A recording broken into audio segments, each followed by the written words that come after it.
Aircraft carriers are the most powerful weapons in modern naval warfare. The might of the carrier is in its air wing.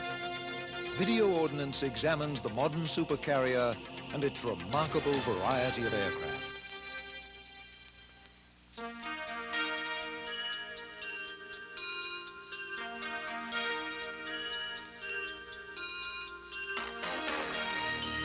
The advent of the aircraft carrier marked a revolution in naval warfare.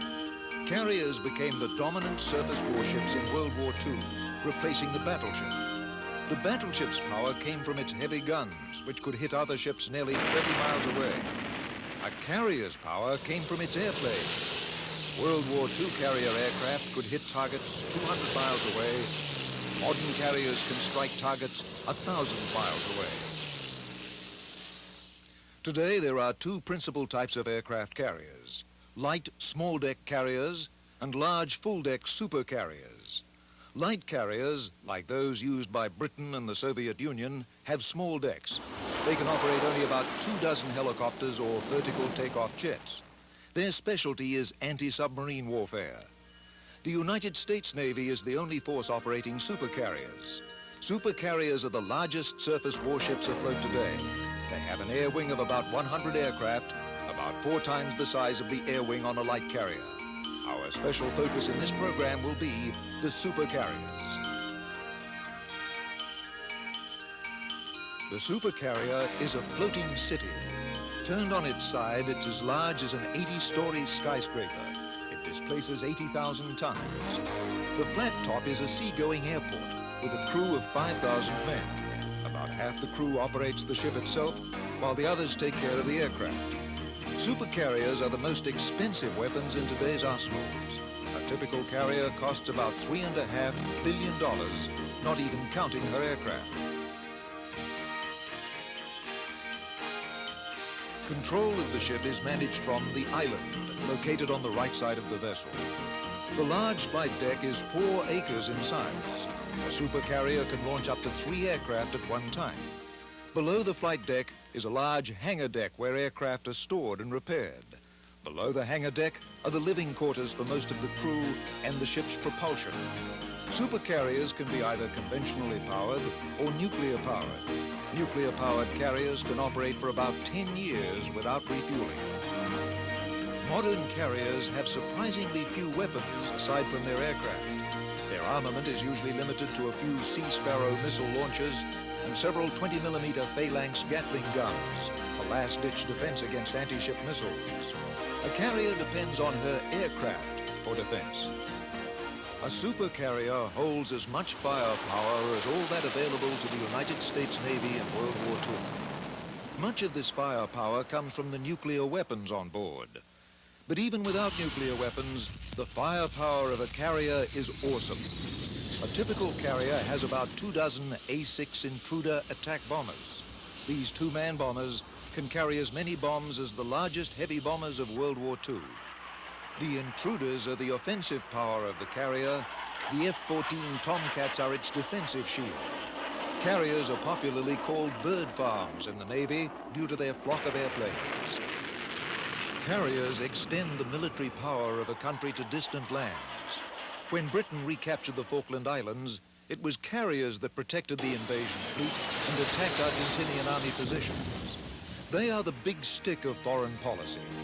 Carriers do not operate in isolation, but as part of a carrier battle group. A carrier battle group includes other types of warships, such as destroyers, which provide defense against hostile submarines and air cover against anti-ship missiles.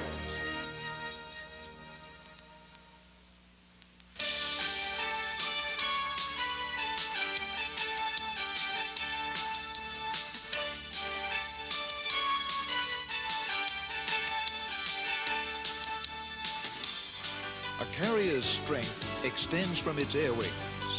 Unlike other warships, carriers possess very few guns or missiles to fight other ships or to defend themselves against attack.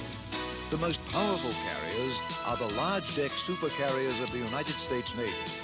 They can operate high-performance aircraft since they're large enough for catapult launchers.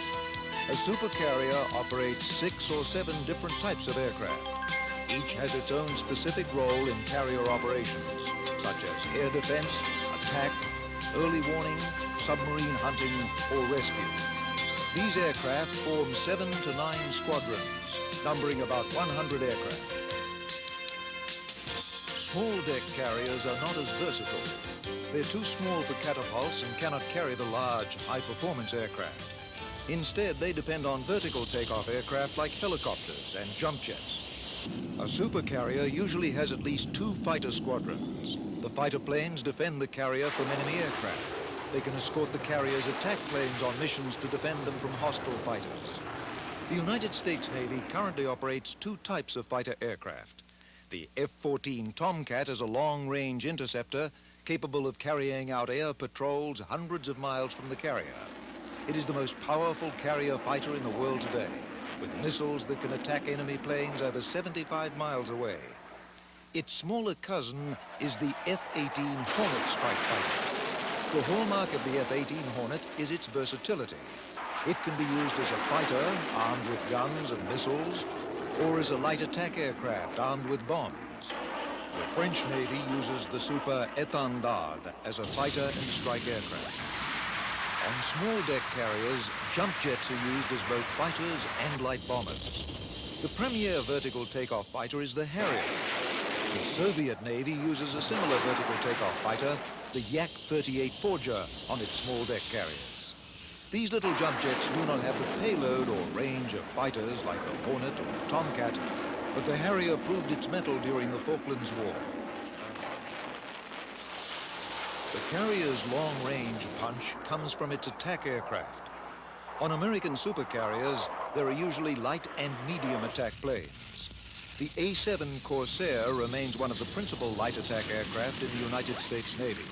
It is gradually being replaced by the more modern F-18 Hornet strike fighter. The heavy firepower comes from the Grumman A-6 Intruder. The Intruder is an all-weather bomber. It can operate day or night and in the poorest weather conditions.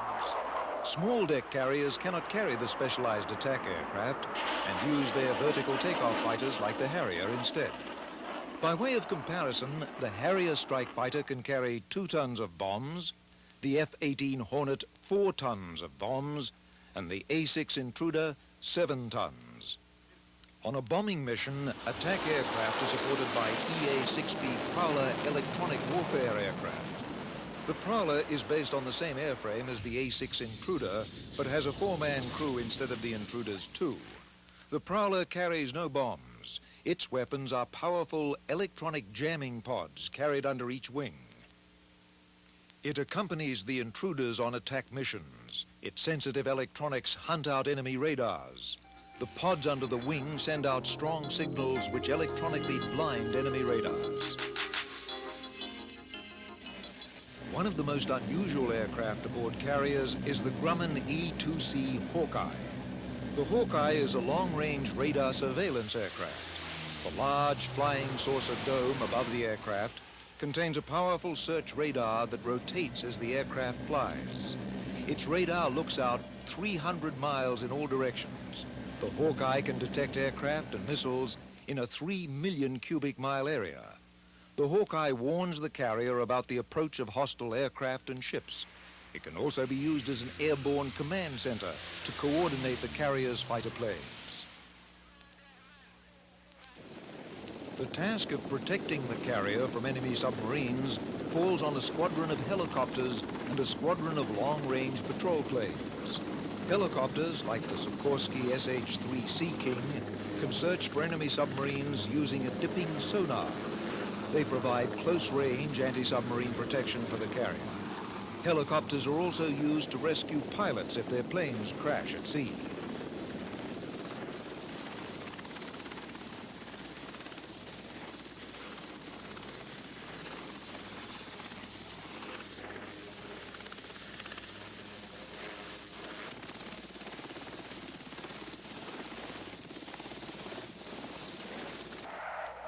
For long-range missions, the Lockheed S-3 Viking is launched. The Viking can hunt submarines hundreds of miles from the carrier and patrol 6 or 7 hours before returning. It can attack submarines and ships with torpedoes or harpoon anti-ship missiles.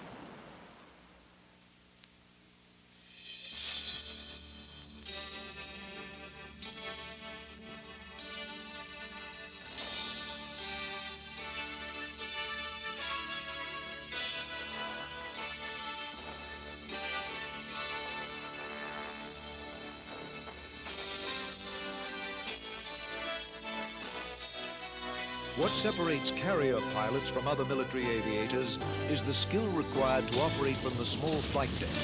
The carrier is so short that a steam catapult is used to fire the aircraft off the carrier deck. There are usually 4 catapults on each carrier. The front landing gear of the aircraft is locked into a device called a shuttle. When the catapult is fired, enormous steam pressure is released. This yanks the shuttle and the aircraft across the deck at over 100 miles an hour. A Navy aviator describes the experience. Oh, it's a blast. It's a kick. You're sitting in there and you're getting all set. You know, your heart's going a mile a minute, and the pilot's looking for certain signals from the deck crew that everything's all set up, that the nose gear's all hooked up and everything. And when the pilot's all set to go, he gives the deck crew a smart salute. And he puts his head back, and you wait 1 or 2 seconds till the catapult officer presses the button. And then it's just a kick, you know, it's just a big kick. Tremendous acceleration from 0 to upwards of 120, 130 miles an hour knots in 2 seconds. And then as soon as you get off the boat, it's like everything stops because you don't have the acceleration anymore. You just have the speed. And it's sort of like you're floating. You know, you got to look at your instruments, make sure you're flying. Oh, yeah, okay, I'm flying. And then it's a blast. It's a real good time. The tasks of the deck crew may not be as glamorous as the pilots, but they're every bit as vital. Because of the noise of the jet engines, deck crews coordinate their actions by visual means. A pilot can tell the function of the deck crew by the color of their uniform. It's very hard to communicate. It's so loud, so a lot is done by sight. And you can tell who people are by the colors of them. And examples are the people who wear purple are the fuel. They deal with refueling all the aircraft. The people in brown are the plane captains. They assist the crew in pre-flighting the aircraft and help them get all set. The people in yellow are the plane directors. They're the ones who move the aircraft. The aircraft doesn't go anywhere unless the plane captains tell them where to go. The men in green are the arresting gear and the catapult crew. They're the ones who hook the plane up to the catapult, and they're the ones who make sure that the landing gear is all set to go. And the people in white are safety. The landing signal officer at the end of the deck wears white. They're involved in safety. So just by looking at the colors, it's very easy to tell what they do and whether they're supposed to be where they're supposed to be and where you're supposed to be.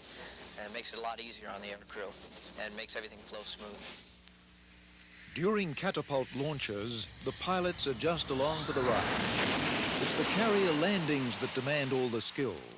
Carrier landings are often described by pilots as controlled crashes. 20 tons of airplane hit the deck at over 100 miles an hour. Landings are what separate carrier aviators from all other pilots.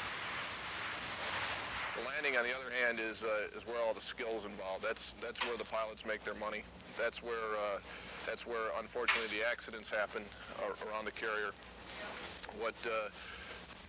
Daytime landings become fun after a while because they're a real challenge, but the nighttime landings, I don't think there's too many carrier pilots out there that'll tell you that landing at night on the boat is fun.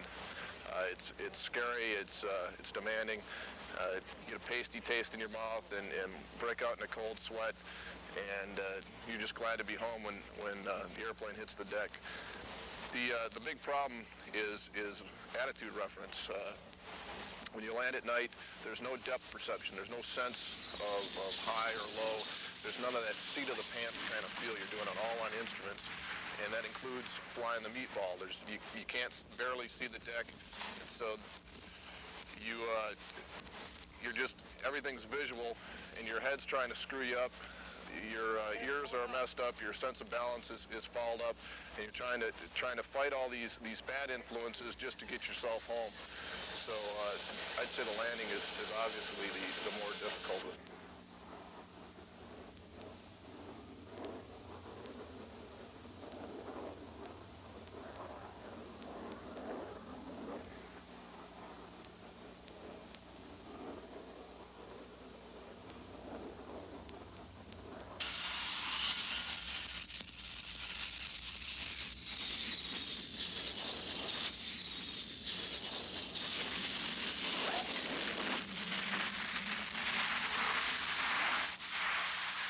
Flying the meatball is naval aviator slang for a system of lights used to guide the pilot onto the deck. There is a yellow bar, called the meatball, in the center, and a row of green datum lights. If the ball is above the green lights, the plane is too high. Below, and it's too low. On the deck are 4 arresting wires. If the pilot flies the ball, his plane should land near the third one, called the 3-wire. The wire is caught by an arresting hook at the rear of the plane. Landing takes tremendous concentration.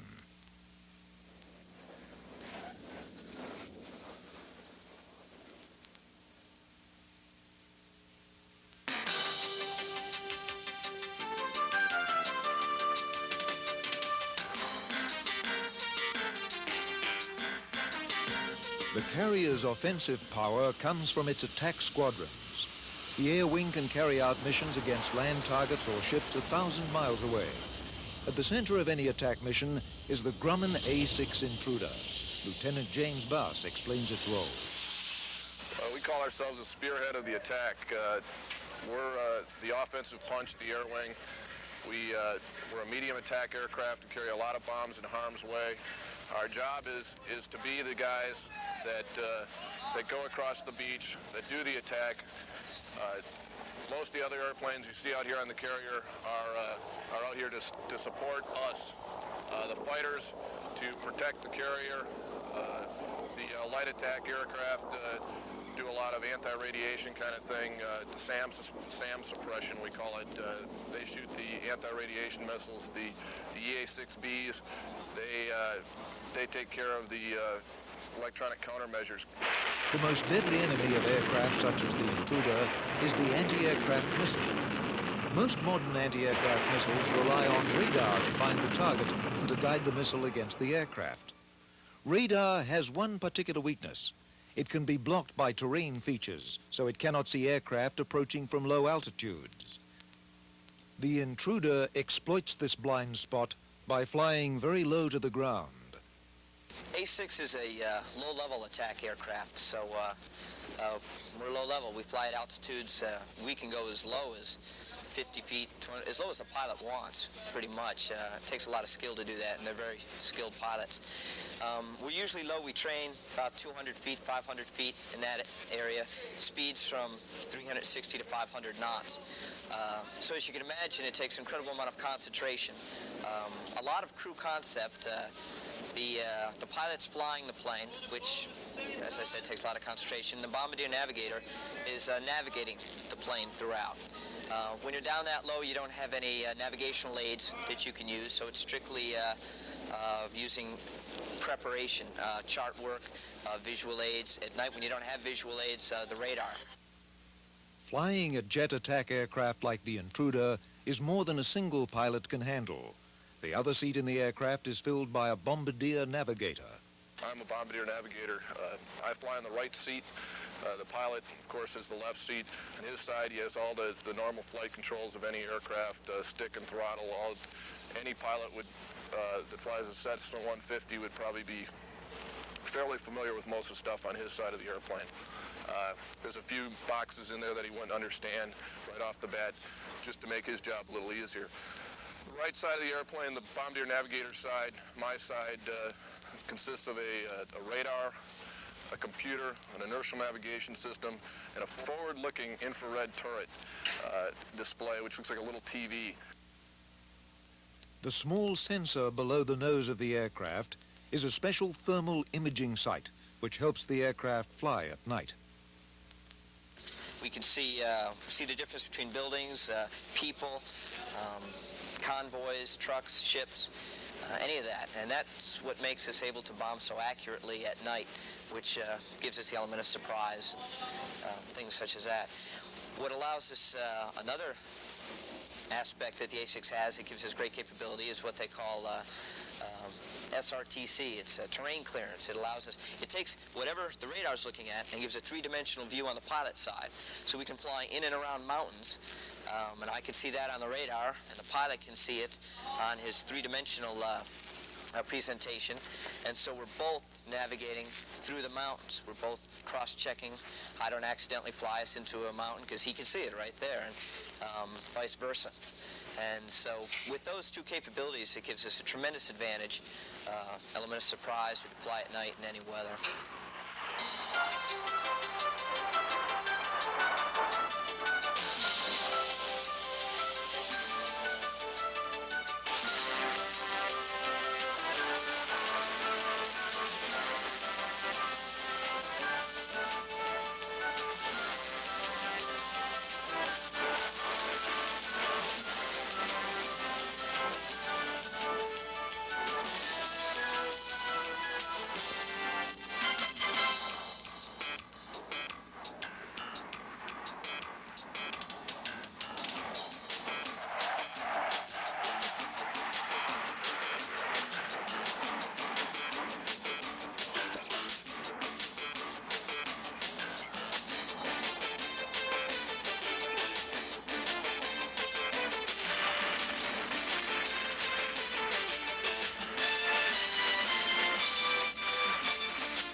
To help baffle enemy radars and missiles, a strike force is accompanied by the EA-6B Prowler.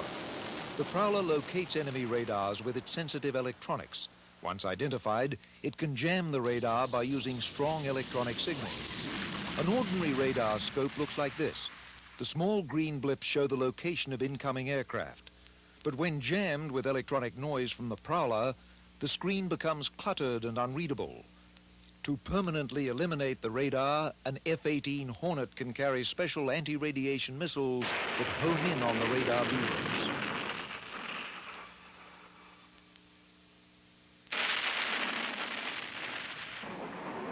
Enemy aircraft can also pose a threat to an attack mission.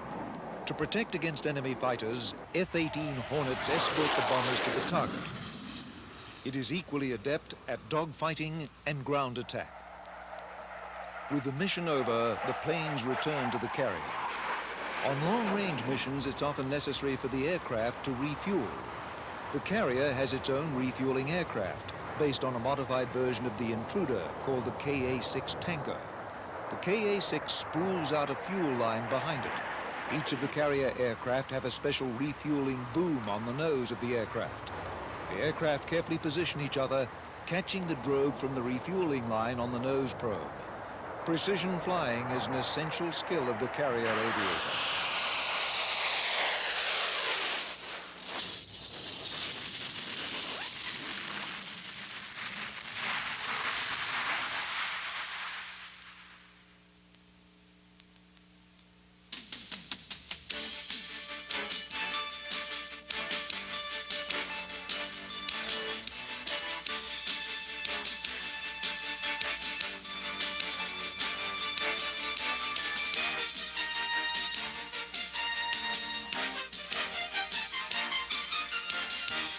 Since the Battle of Midway in 1943, naval aircraft have proven to be the most deadly opponent of surface warships. The carrier's primary defense against enemy aircraft is the jet fighter.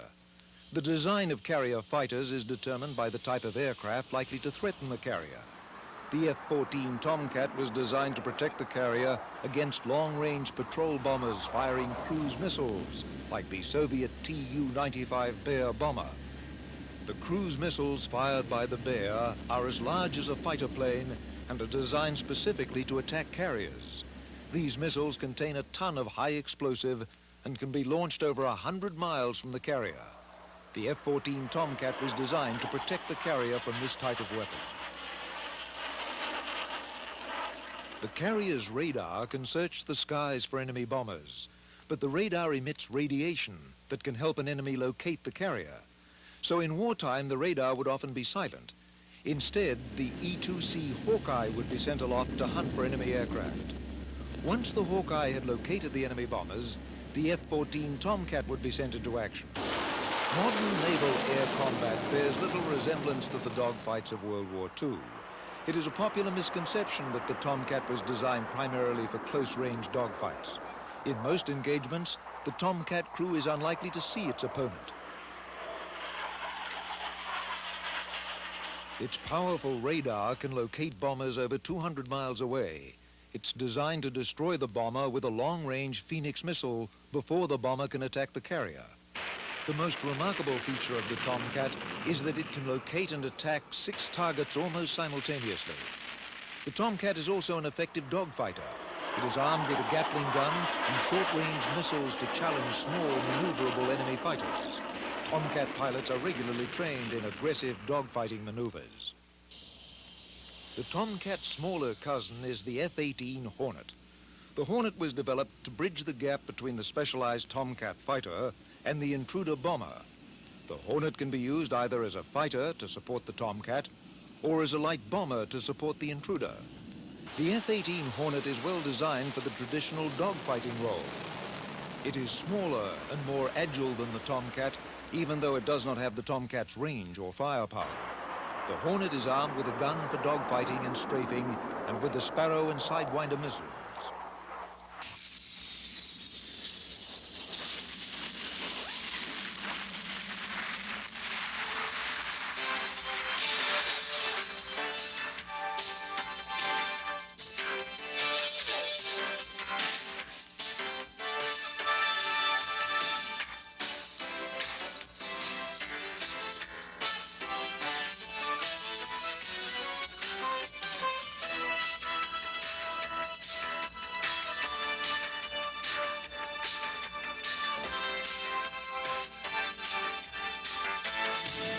Supercarriers have changed little over the past 2 decades, despite modest improvements in their electronics. Where change has come is not in the ship itself, but in its aircraft. Critics have charged that in an age of anti-ship missiles, supercarriers are too big and too vulnerable. But for the foreseeable future, there is no other ship with such an awesome combination of offensive striking power and defensive self-protection.